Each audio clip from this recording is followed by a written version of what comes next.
Nigel Farage and the Reform Party have intensified their efforts to hold UK Prime Minister Keir Starmer accountable, delivering pointed critiques of his recent decisions.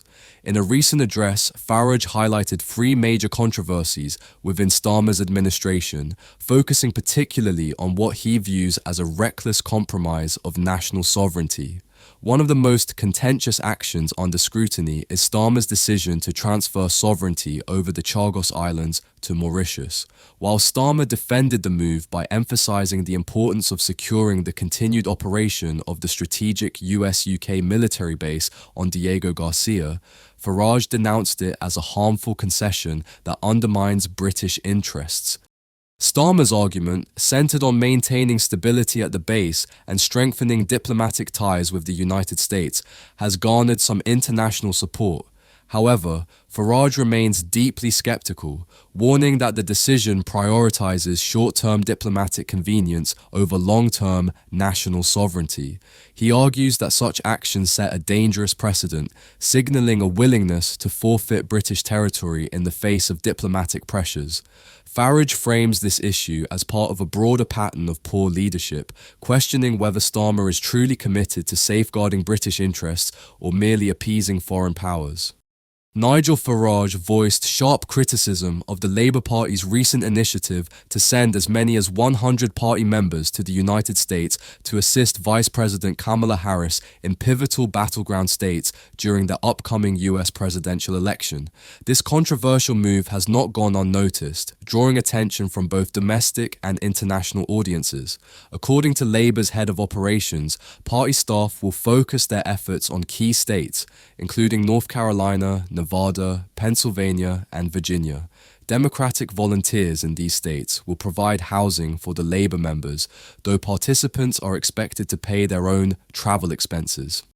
The decision has sparked backlash, not only from the Republican Party but also from Farage, who condemned it as an inappropriate intrusion into American politics. Donald Trump's campaign responded forcefully, accusing Labour of unlawful foreign interference and filing formal complaints to protest what they view as an overreach. Farage echoed these concerns, warning that such involvement could have significant diplomatic repercussions. He argued that Labour's close alignment with the US Democratic Party might jeopardize the UK's long-standing relationship with the United States, particularly if Trump succeeds in reclaiming the presidency. Farage cautioned that building ties with one side of the US political spectrum could backfire if the election results favor the other. He suggested that Labour's actions could create friction with a potential Trump administration, complicating future diplomatic engagements. Despite the controversy, Labour leader Keir Starmer appears unfazed by the criticism. He has expressed confidence that he could foster a productive relationship with Trump should he return to office, emphasizing that maintaining strong UK-US relations would remain a priority regardless of who occupies the White House. Nonetheless, Farage warned that Labour's strategy could prove risky, as aligning too closely with the Democrats might alienate future US leaders, leading to unintended diplomatic challenges for the UK. The Labour Party's proposed reforms to employment rights, encapsulated in the newly advanced Employment Rights Bill, have ignited fierce debate across the political spectrum. Having cleared its second reading in Parliament, the bill aims to significantly enhance the influence of trade unions, removing the current 50% turnout threshold for strike votes and extending the validity of strike mandates from 6 to 12 months. Angela Rayner, Deputy Prime Minister and a leading advocate for the legislation, described the reforms as a necessary step to dismantle what she called outdated anti-union laws that have long restricted workers' ability to organize. She emphasized that the changes are about rebalancing the power dynamics between employees and employers, giving workers the tools they need to advocate for fair wages, improved conditions, and job security. The bill also grants unions greater access to workplaces, facilitating easier organization efforts and broadening their ability to negotiate on behalf of their members. Business Secretary Jonathan Reynolds underscored that the proposed reforms are part of Labour's broader economic strategy, rooted in the belief that stronger employee rights contribute to sustainable growth and a more equitable society.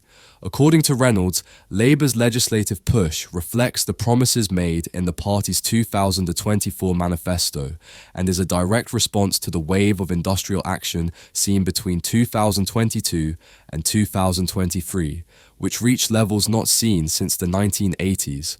Reynolds framed the reforms not as a threat to business, but as a way to build a more productive economy by fostering workplace harmony and employee satisfaction. However, critics, particularly from the Conservative Party, warn that Labour's close alignment with unions could destabilize the economy. Former Conservative leader Sir Ian Duncan Smith expressed concern that removing the turnout requirement for strike ballots weakens safeguards that prevent disruptive industrial action. He argued that the reforms risk resurrecting the economic chaos of the 1970s, a period marked by widespread strikes and stagflation. Duncan Smith cautioned that giving unions greater freedom to strike without strict oversight could reverse decades of economic progress, leaving businesses vulnerable to organized disruption at a time when economic stability is paramount. This debate highlights the ideological divide between Labour's vision of worker empowerment and the Conservatives' focus on maintaining economic discipline, setting the stage for a contentious political battle as the bill moves forward. Beyond the realm of domestic politics, Nigel Farage also weighed in on the ongoing tensions within the royal family, a topic that continues to attract public and media scrutiny. The release of Prince Harry's updated paperback memoir, which coincided with King Charles III's high-profile royal tour, has sparked criticism over its timing. Royal commentator Richard Fitzwilliams described the overlap as inconvenient, arguing that the memoir's release could overshadow the significance of the king's diplomatic engagements and distract from the royal family's efforts to project unity and stability on the global stage. Since stepping down from royal duties in 2020, Prince Harry, along with Meghan Markle, has settled in California with their two children, Archie and Lilibet. Their departure and subsequent media endeavours have reportedly deepened the rift between Harry, his brother Prince William, and their father, King Charles. The strained family relationships, exacerbated by public revelations in Harry's previous interviews and publications, remain a source of ongoing tension, raising questions about whether reconciliation is possible. Fitzwilliam suggested that, for the royal family, there might be some relief in Harry's decision not to include new controversial material in the paperback edition. The memoir was reissued without any significant updates or additional chapters, and notably, the release was carried out without the usual round of promotional interviews. This approach, Fitzwilliams argued, appears to have been a strategic effort to avoid stoking further controversy at a time when the royal family is navigating delicate public relations challenges. With King Charles's tour intended to bolster the monarchy's relevance on the international stage, the decision to keep the memoir release low-key may help the family manage public perception during this critical period.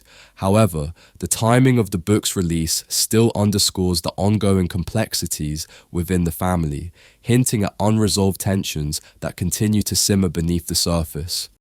In summary, Nigel Farage's critiques underscore deeper divisions in both politics and society, touching on everything from national sovereignty and the role of trade unions to the evolving influence of the monarchy. He has taken a firm stance against Sir Keir Starmer's leadership, arguing that Labour's approach not only undermines British sovereignty, but also threatens to alienate key international allies at a time when global partnerships are critical. Farage warns that Labour's policies could erode national interests, further complicating the UK's efforts to maintain diplomatic relevance while addressing domestic challenges. With tensions rising, the country finds itself at a crossroads, juggling the need for meaningful reforms at home with maintaining stability abroad and redefining the monarchy's place in modern governance. As these debates shape the political landscape, the decisions made in the coming months will carry lasting implications for the UK's future trajectory. How do you feel about these pressing issues? Does Farage's perspective resonate with your concerns, or do you see his criticisms as counterproductive? Join the conversation in the comments below, and don't forget to like, share, and subscribe for the latest news and insights on UK politics and beyond.